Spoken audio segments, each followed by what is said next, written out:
Hi, everyone. Welcome back to the Deep Dive podcast. Okay, Steve. Yep. How have you been? I'd be good. Okay. That's the question coming. I know. I can feel it. Okay, it's Okay. it's Oscar week, so I need to ask you, when was the last time you saw a movie in a theater? Like the cinema. Yeah, that's right. Eons. Pre-COVID. I haven't been ever since. I don't even remember what movie it was. Pre-COVID, that's more than like 5 years ago. 5 years ago. Okay. You're probably not alone in that assessment. Yeah. Sadly. Okay. But why? Okay. Yeah, wait. why are you not Hang on, coming back? Hang on, guys. Wait for it. We haven't introduced you yet. But let us build up the story a little bit first. Yeah, okay. I do make it a point to go to the cinema, especially if it's a movie that's hugely anticipated. Okay. Like, Gladiator 2, which is not great, by Did the you way. want the sound effects, the sort of the, Of course. Is that why? Yeah, the sound effects, Okay. just the beauty of the screen, the big screen. Okay. It's quiet, nobody bothers me. I don't know, it's nice and dark. Okay, I like being home because then I can pause the show when I need to pee. I can, the alcohol's way cheaper, and I can eat and And kind of be a close. mess. And it's just more comfortable. And especially it's like a Friday night, you're thinking, go out, battle the crowds, or I'm home already, so. But that's the thing. So when we were dating, right, going to the But movies. we were never dating. Not Let's get really. that straight. I was about to ask, actually. Yeah, that was This is an interesting No. turn. When we were dating, when we were our younger and we own- used to go out on dates. Let's rephrase that. Yeah. When we were younger and we used to go out on dates, going to the movies at the cinema was special, right? Yeah. Okay. How's that different for young people these days? Okay, well, let's jump into the conversation because our guests are eager to get their word in. Quick recap for folks listening in. We've been hearing news about cinema shutting down. Mm-hmm. Cathay Cineplex was the latest to run into some financial trouble. They shut down one of its outlets. Last year, Ingwa's WE Cinemas, they closed operations. They had been around for 80 years. Wow. They sold it off. Shaw Theatres has had to close its outlet at Seletar Mall after 10 years of operation. So what's happening? Yeah. Right? Why are fewer Singaporeans watching movies in the cinema? And what can be done to bring them back?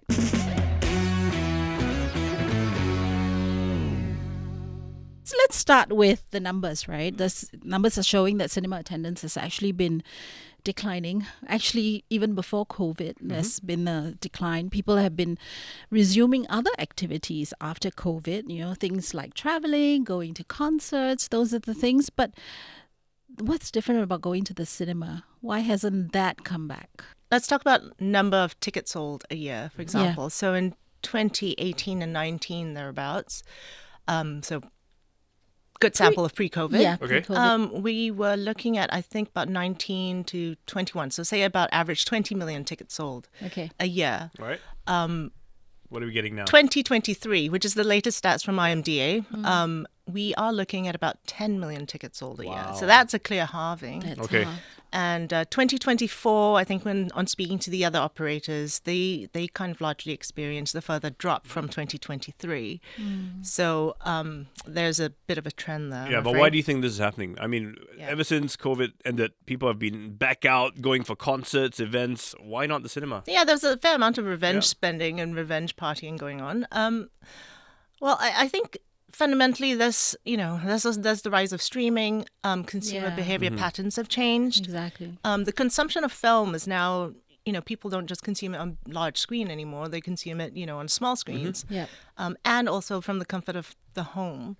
Yeah. Like And- you, Steve. Yep. And there's also a lot more to choose from, because the streamers have also kind of upped their budget in terms of Right. content production. So Absolutely. you get some really, it's a shame because some of the stuff that's been produced Yeah. would look fantastic on large screen, but they don't actually get consumed on large screen. Yeah. It's Yeah. just, it's just So limited to they small screen. so they look fantastic on the large screen, but at home they just look good. Yes. So in a way, it's good enough because I enjoy my movies, but I don't need it to sound like amazing. I'm not that kind of guy. But there is a key factor in the movie-going experience that you're missing out on, which is the communal experience. Oh, right? really? A Oh, bit- okay, you got to tell me that because it is because of the communal experience that I stay home. Well, that may be telling us a lot about your personality. No, Yes, I'm a it real- does. He you has a ask- problem with the dirty seats. Yeah, I'm an extrovert. I love socializing, but I want to be in a I'm But- thinking thousands of people have sat in the seat. I go there, and one of the guy next to me is talking all the time throughout the movie, going, "Oh, did you see what happened there? What happened in that part?" There is something really wonderful about everybody being together and sharing a film, right? And that could be something incredibly emotional. That could be something really scary. It could be something kind of like terrifically intense. So you mean like when you laugh and everyone laughs at the same time? Exactly. Or even just that feeling when everyone goes completely quiet because something really incredible happens on screen. Like, we were talking about the Oscars, and we can come back to that in a bit, but the end of Anora, which is the film that won the Best Picture, that has an incredible quiet ending, which is absolutely devastating. And I think you wouldn't feel that emotional state if you just watched it at home and you were pausing for your pee breaks and grabbing your wine or your beer. But once you're all there in that room and you're all sharing something together, you're going through this experience together. I think that's really an amazing experience. Fair enough. Yeah, but the competitor is formidable, right?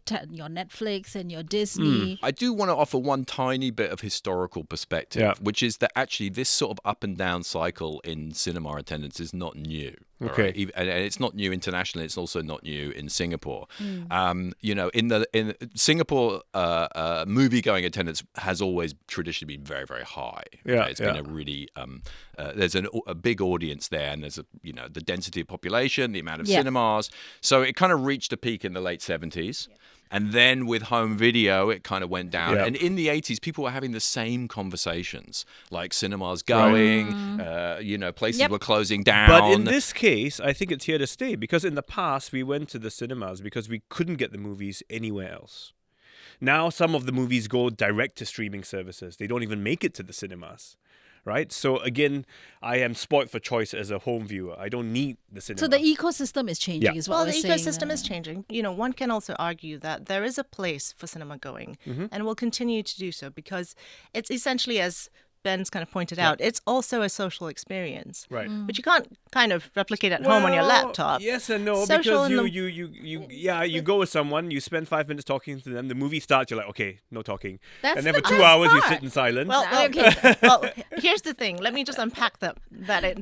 That's the typical, I would say, Singapore movie-going experience. Okay. So far. It's kind of you arrive maybe like 2 minutes before it starts, because you want to skip all the ads. Yeah. You go in, you watch the thing, you get ejected into some soulless, like fluorescently lit facilities corridor, and you go home. Right? That's right. That's the typical Yeah. Yes. That's exactly right. However, Put you down the emergency staircase to exit, not even the lobby. However, it doesn't have to be that way. And at the, which is why at the Projector, we look at what we're creating as not just, our product's not film.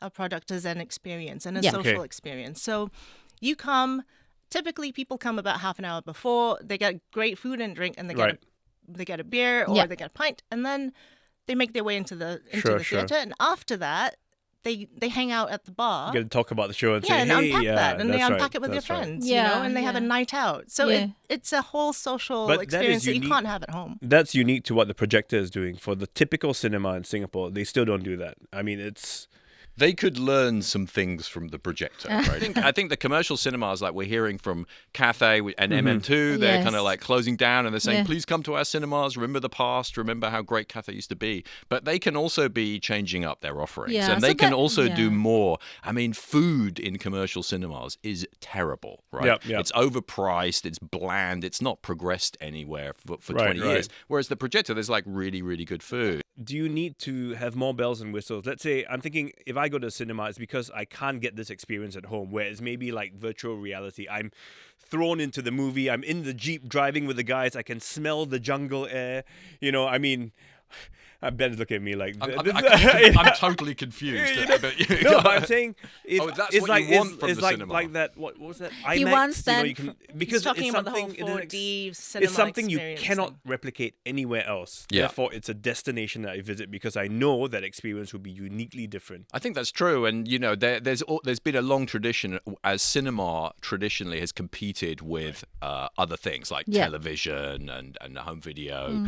They've always tried to add in these bells and whistles. So we had IMAX and we got the 4DX sound and all that kind of stuff. But at some point, those are novelties. You remember 3D? You remember Avatar and how everyone thought that was going to be the norm. The all big blockbuster movies would be in this 3D format and you'd pay more. It was a more expensive ticket. And that kind of went away because they're fun, but they are novelties. But the core experience of sharing the movie emotionally with other people and being around other people, that doesn't go away. And I think when people like it, they will keep coming back.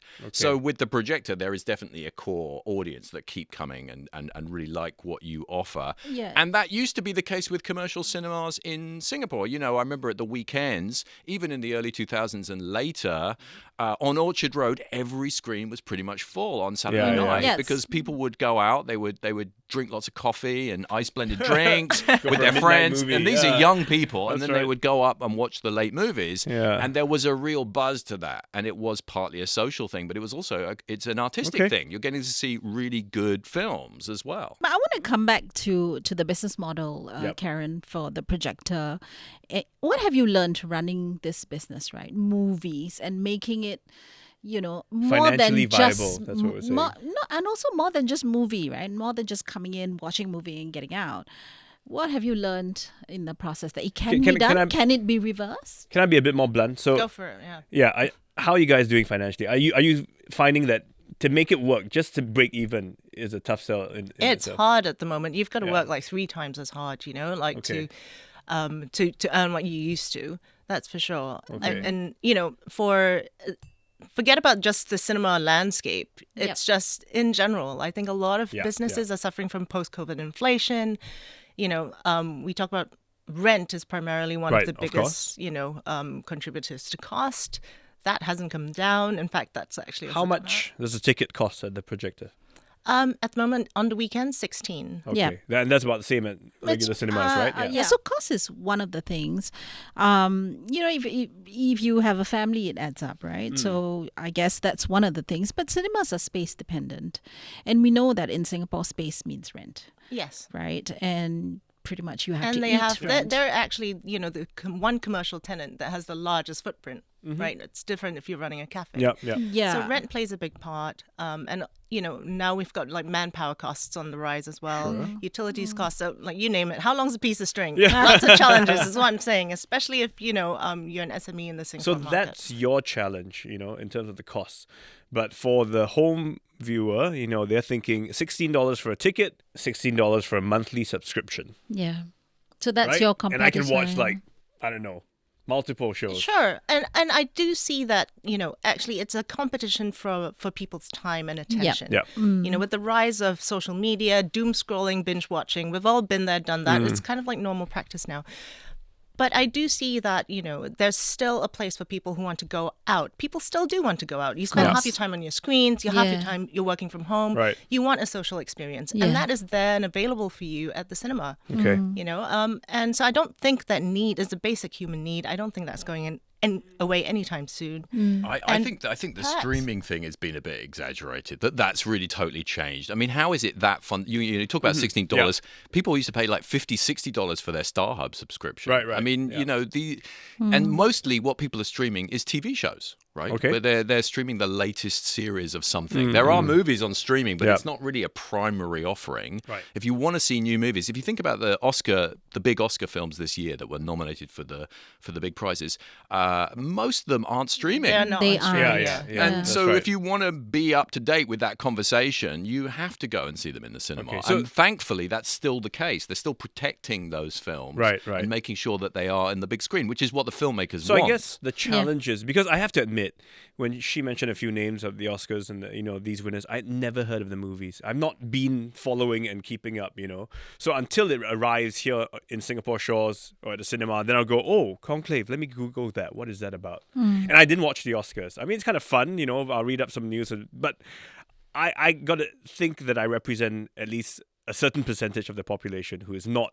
in the know when it comes to the not scene. clued right? into movies. So to them, they're saying, What's the big deal? People might be coming out less, but I do think, let's say going to the cinema is now a bit more of a destination, an event. It's an occasion thing. Yeah.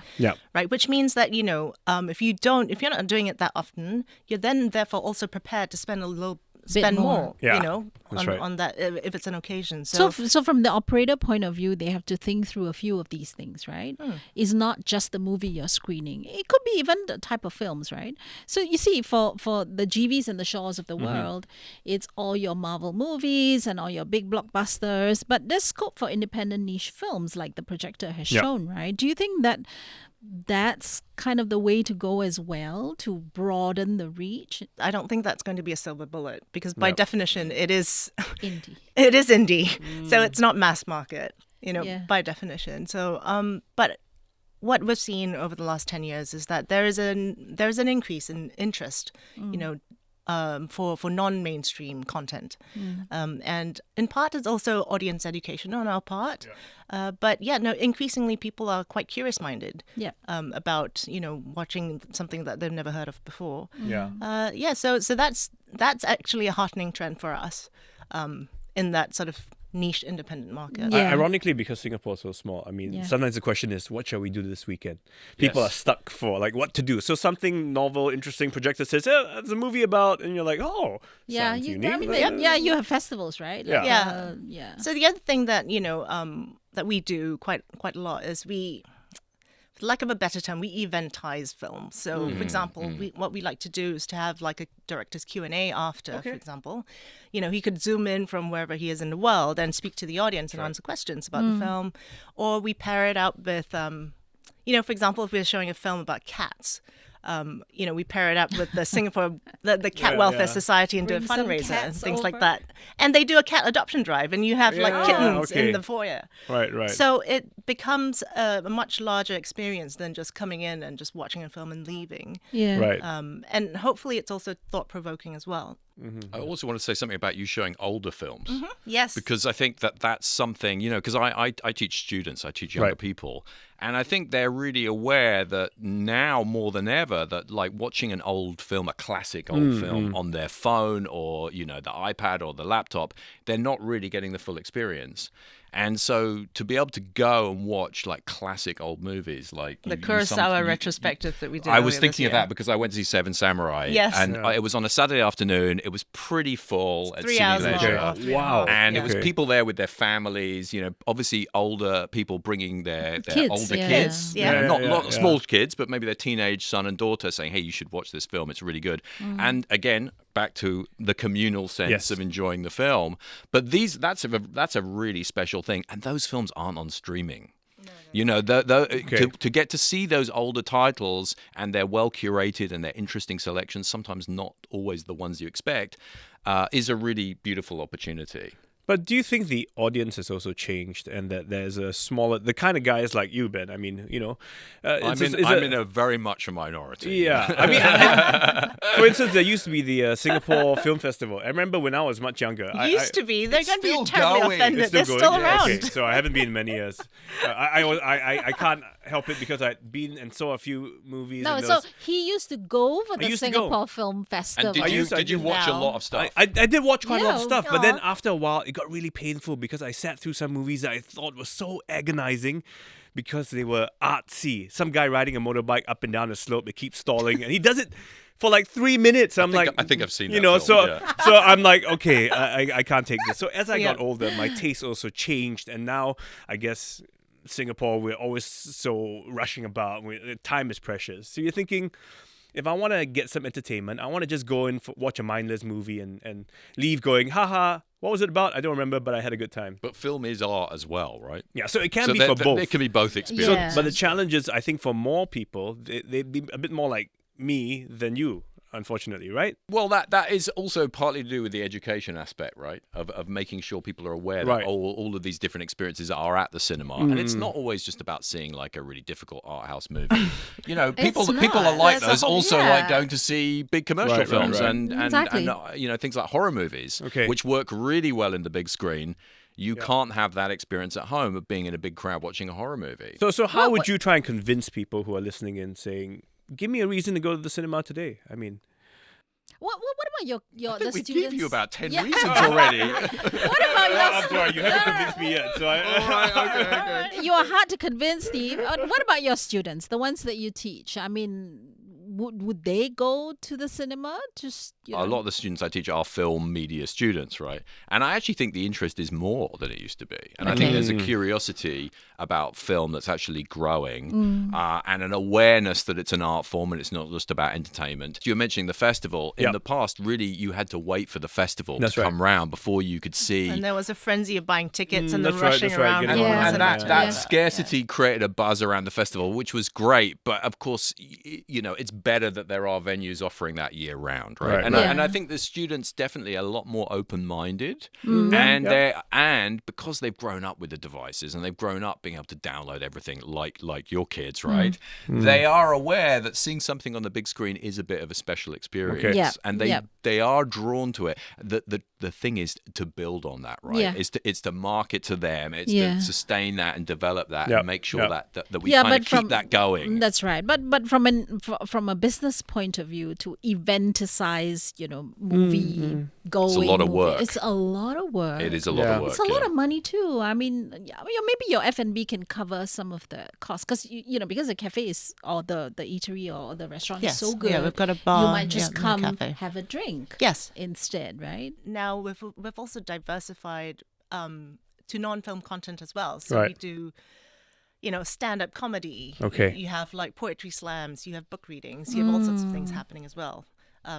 Wrestling matches in our bar with pole dancing competitions. guys have a lot DJ of parties. We have a lot of parties. Been to one of dress-up those nights, all parties. sorts of things, right? So we've got that, and then we've got the bar. So there's some Yeah, F&B revenue as well. And the third pillar is actually, and something that we've seen pick up is what we call venue hire, which is a third party coming in. Like corporates like to hire our Using venue. the space. And use the space during the day and during the dead times. So in that respect, then you're kind of saying that the current model of going to the cinema, just showing up, watching, leaving, it sounds like it's kind of hit a dead end. Well, I'd say it's all that experience is always there. I think that's always there, Yeah. and it's about I think people just maybe need more reasons to get out of the home and Or maybe it's because we theatre. have too many cinemas to begin with. So it's kind of whittling down, but eventually it'll find the number that is enough for the group that still does that. So interesting stat again. Yeah. Pre-COVID, there was about maybe, I would say 270 to 280 screens in Singapore, based on IMDA. Okay. So you can quote them on that. And then now, I think in 2023, that number hasn't actually changed very much. Oh. So if you compare that to the admits, there's some, I suppose there would be some what they call right sizing. Right sizing to be done. No, but I also noticed that Make some it of the sustainable. cinemas rent them out to third parties, Yes, right? yeah. Like So churches, it's- for example, sometimes charity hold their charity event, events, and so maybe that's one way they can kind of keep afloat, but still keep the core business of offering movies still. Yes. Because it's such an important part of, I don't know, just culture, It is an life, important part of society. culture. Totally. And a social experience, Yeah. So. When TV first came out, people said that it would kill the film industry. It didn't. No. So same thing.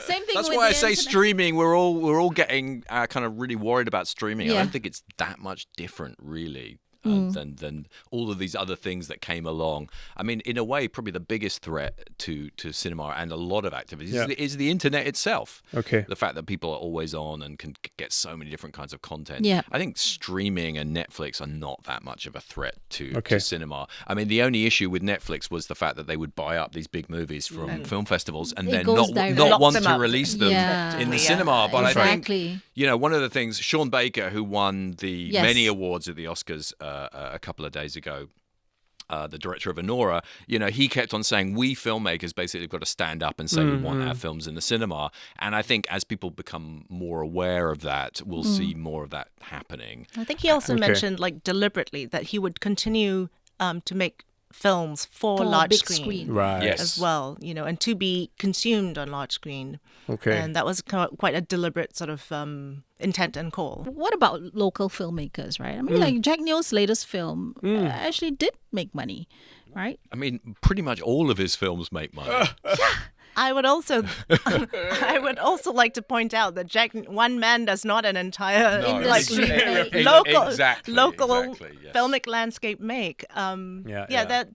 We've also seen an emergence of like more independent filmmakers in Singapore, local filmmakers. Yeah.